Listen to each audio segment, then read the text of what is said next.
ECB announcement and such. What does it do to euro?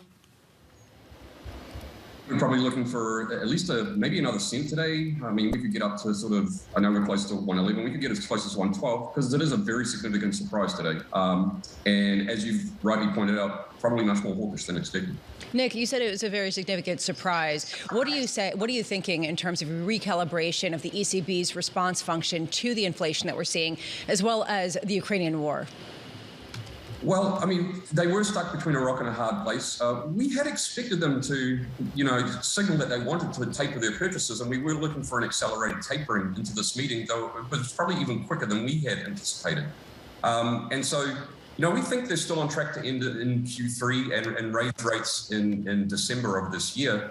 And really, looking at those inflation numbers in the Eurozone, they're probably going to get as high as 6.5% to 7%. The base effects aren't helpful. And really, I don't think the ECB has much choice but to do what a lot of the other central banks have done and respond to those inflationary pressures. And Nick, I wonder if they can just emphasise a little bit more on the direction of interest rates if they do indeed start to hike. Is there a benefit to saying we need to get away from negative rates and get back to zero? And perhaps not start a discussion about anything longer than a 12-month rate hiking cycle. Is that something in the mix?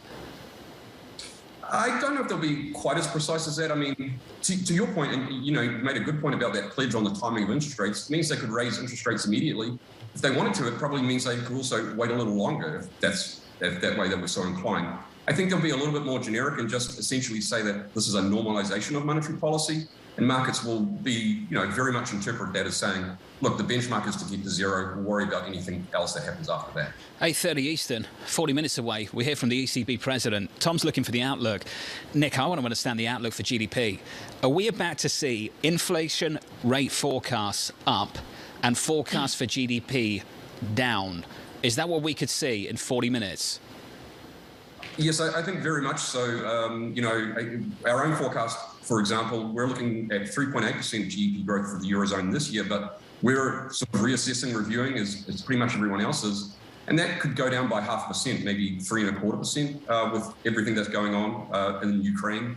And then those inflation peaks, as I mentioned, you could see a peak as high as 7% because, not only have you have those unhelpful base effects from early last year, now, of course, you have this surge in oil prices as well. So sharply higher inflation forecasts to look forward to.